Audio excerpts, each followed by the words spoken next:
नमस्कार दोस्तों, अष्टावक्र गीता में अब आत्मज्ञान के संदर्भ में श्री अष्टावक्र द्वारा दिए गए वक्तव्य के सार तत्व पर चर्चा करेंगे। अध्यात्म में ज्ञान का अर्थ है आत्मज्ञान।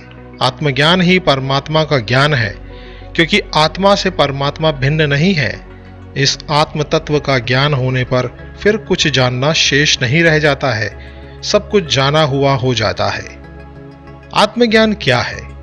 इस संदर्भ में ज्ञान शिरोमणि अष्टावक्र जी कहते हैं, मनुष्य शरीर मात्र नहीं है, वह चैतन्य आत्मा है। आत्मा ही उसका वास्तविक स्वरूप है, वही सम्राट है। यह शरीर, मन, बुद्धि आदि उसके दास हैं, जो उसके आदेश अनुसार कार्य कर रहे हैं। आत्मा सूक्ष्म है, जिसके ज्ञान के अभाव में ऐसी भ्रांति होती है कि मैं शरीर हूं। इस भ्रांति के निवारणार्थ वे कहते हैं कि तू न पृथ्वी है, न जल है, न अग्नि है, न वायु और न ही आकाश है। इन पंच तत्वों से बना तू भौतिक शरीर नहीं है। ये पंच तत्व भौतिक हैं, अनित्य एवं नष्ट होने वाले हैं। मृत्यु के बाद नष्ट हो जाएंगे, तू फिर भी जीवित रहेगा। मृत्यु के बाद भी तू अपनी अगली यात्रा पर निकल जाएगा। यह शरीर वस्त्र मात्र है, पुराने को त्याग नए शरीर रूपी वस्त्र धारण कर लेगा। भौतिक पदार्थों से बना यह शरीर रूपी घर है।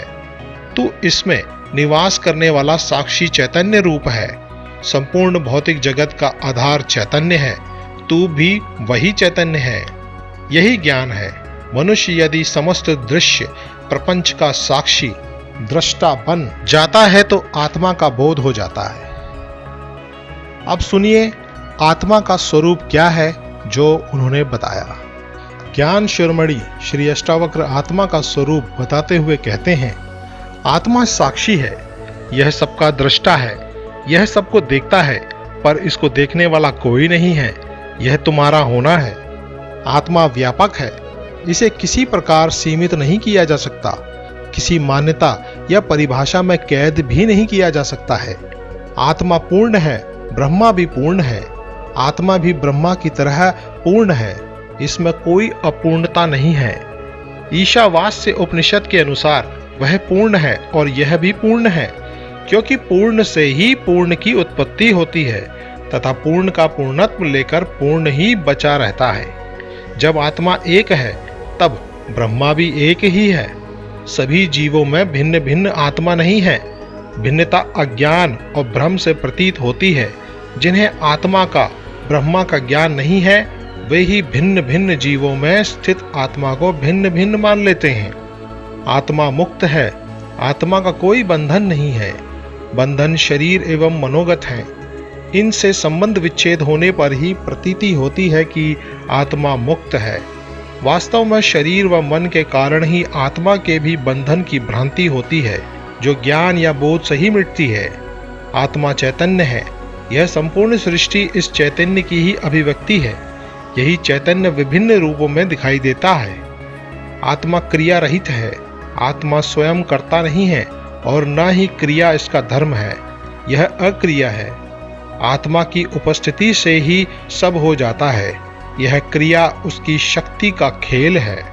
आत्मा असंग है। इसका कोई साथी या परिवार आदि नहीं है। यह अकेला है। यह न किसी से प्रेम करता है और न द्वेष। यह अकेले ही सर्वगुण संपन्न है।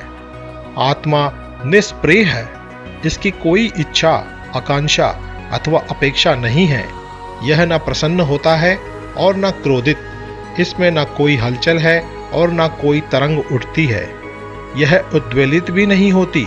आत्मा इन सांसारिक कार्यों में लिप्त नहीं होता। यह सर्वथा निर्लिप्त रहती है। यह संसार उसी की अभिव्यक्ति है। यह उसका शक्ति प्रदर्शन है। आत्मा का न कोई वर्ण है, न आश्रम है, न कोई जाति। आत्मा न कर्ता है, न भोक्ता, न भोग्य विषय है। इन तीनों से परे असंग निराकार और विश्व का साक्षी मात्र है, केवल दृष्टा है। आत्मा साक्षी मात्र दृष्टा है। अज्ञानी मनुष्य को भ्रमवश ऐसा लगता है कि आत्मा ही सब कुछ कर रही है, परमात्मा ही सब कुछ कर रहा है, पर वास्तव में आत्मा केवल साक्षी मात्र है, दृष्टा है। इस प्रकार आत्मा के स्वरूप को जानना आत्मज्ञान है। बहुधा यह देखा जाता है कि मनुष्य आत्मज्ञान प्राप्त करने का प्रयास तो करता है पर असफल रहता है। आत्मज्ञान प्राप्त न होने के क्या कारण हैं? मुख्य रूप से उन्होंने इसके 3 कारण बताए हैं। पहला है स्वयं का मुमुक्षु ना होना, दूसरा है स्वयं में पात्रता का अभाव होना, तीसरा है सद्गुरु का अभाव होना। उपर्युक्त कारणों को थोड़ा विस्तार से अब आप समझेंगे। पहला है स्वयं का मुमुक्षु ना होना। ज्ञान प्राप्ति के लिए साधक में इच्छा का होना, पूर्ण रूप से लालायित होना तथा दृढ़ संकल्प का होना बहुत जरूरी है। इनके अभाव में सब साधन होते हुए भी मनुष्य ज्ञान प्राप्त करने के लिए प्रयत्न ही नहीं करेगा। वह टालता रहेगा, कल शुरू करेंगे, परसों शुरू करेंगे, अभी शुभ मुहूर्त नहीं है। इस प्रकार वह आलस्य प्रमाद में समय नष्ट करता रहेगा और अंत में खाली हाथ ही रह जाएगा। अतः ज्ञान प्राप्ति के लिए अपने में मुमुक्षा उत्पन्न करनी जरूरी है, तभी वह आत्मज्ञान की प्राप्ति के लिए हताश हुए बिना सतत प्रयत्न कर सफलता प्राप्त कर सकेगा। दूसरा है दोस्तों, स्वयं में पात्रता का अभाव होना। अधिकतर मनुष्यों ने भगवान से मुमुख होकर अपने शरीर से, संसार से अपना घनिष्ठ संबंध बना रखा है। इस कारण उसने माया, मोह, रोग, द्वेष, ईर्ष्या आदि कषाय कल्मशों से अपने को भर रखा है। उसके मन में, हृदय में ज्ञान के लिए कोई जगह ही नहीं बची है। इस प्रकार जब कोई पात्र पहले से ही बेकार की वस्तुओं से पूरा भरा है तो उसमें अन्य कोई काम की वस्तु कैसे रखी जा सकती है? उसके लिए पहले पात्र को खाली करना पड़ेगा, साफ करना पड़ेगा, तभी उसमें उपयोगी वस्तु रखी जा सकेगी। अतः मनुष्य को पहले अपने को खाली करना पड़ेगा, संसार से अपने जोड़े हुए संबंध को तोड़ना पड़ेगा, तभी उसमें पात्रता विकसित होगी और वह ज्ञान प्राप्ति का अधिकारी बन सकेगा। अतः पात्रता के लिए मुमुक्षा, प्रखर प्रज्ञा, श्रद्धा, समर्पण, नम्रता आदि गुण आवश्यक है। तीसरा है दोस्तों, सद्गुरु का अभाव होना। किसी भी क्षेत्र में गुरु की अनिवार्यता को नकारा नहीं जा सकता। फिर आत्मज्ञान प्राप्ति के लिए तो सद्गुरु की आवश्यकता और भी अधिक है। पर्दा हमारी आंखों पर पड़ा है, आत्मा पर नहीं। वह तो निर्वस्त्र है, प्रत्यक्ष सामने है, देखने की क्षमता मात्र चाहिए। सद्गुरु दृष्टि या बोध देकर उसे अनावृत करता है। सद्गुरु वही है जिसने कुछ पा लिया है, क्योंकि वह ही कुछ दे सकता है। जिसके पास कुछ है, जिसके पास कुछ है ही नहीं, वह कुछ भी नहीं दे सकता। प्रत्युत वह तो भटका और देगा।